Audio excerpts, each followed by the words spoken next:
Justement, poursuivons avec vous, Arnaud Fraisse. Vous êtes président de l'ONG française Secouristes sans frontières, une organisation qui est spécialisée dans les interventions d'urgence après un tremblement de terre. Et vous dites ce matin que le Maroc bloque des équipes de secours pourtant prêtes à porter assistance aux victimes.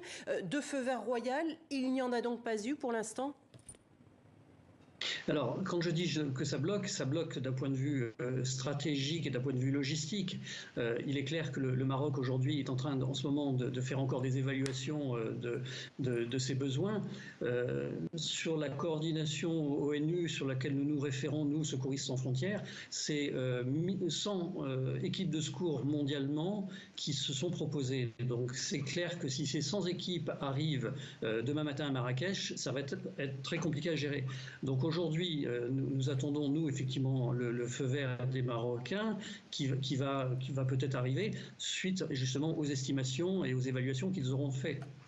Donc c'est plus un blocage logistique, si je vous comprends bien, que pour des raisons diplomatiques, pour être très clair. Pour nous, c'est effectivement plutôt le problème logistique, parce que par exemple, l'aéroport de Marrakech ne peut pas supporter d'avoir plus de 25 avions stationnés. Donc il est clair que si tout le monde arrive au même moment, ça va poser un problème d'engorgement et de bouchons sur cet aérodrome. Donc aujourd'hui, effectivement, le Maroc a débloqué effectivement l'autorisation pour les Espagnols, pour les Qataris et pour les Tunisiens. Nous avons eu un contact ce matin avec l'ambassade du Maroc à Paris. Nous attendons, ils nous ont dit qu'ils avaient bien noté notre proposition et que dès qu'ils pouvaient nous donner une situation et surtout une possibilité après d'agir sur place, ils débloqueront effectivement les autorisations. Effectivement, vous évoquez l'Espagne qui va envoyer 56 secouristes disant avoir reçu un coup de fil de Rabat ce matin demandant l'aide du pays. Quelle est l'urgence, monsieur, 36 heures comme ça après un tel drame?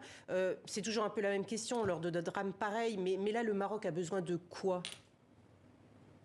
Dans un premier temps, nous, ce que nous pouvons apporter, c'est une aide dans la recherche de personnes ensevelies. Donc, c'est-à-dire essayer de retrouver, grâce à notre matériel, nos caméras et nos appareils d'écoute, des personnes qui seraient ensevelies, en se servant à la fois des témoignages des populations localement pour savoir où ces personnes pouvaient être logées, compte tenu que ce séisme est arrivé effectivement en début de nuit. Donc, on pense qu'il y a quand même beaucoup de gens qui sont chez eux. On n'ira pas chercher, par exemple, dans des écoles ou dans des lieux de culte.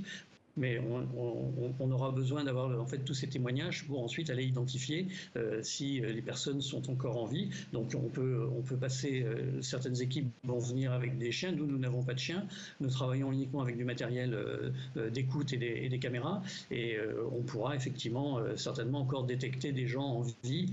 Bien que la construction de ces villages, on le voit actuellement sur vos images, sont des images des constructions en torchis, donc qui se sont effondrées.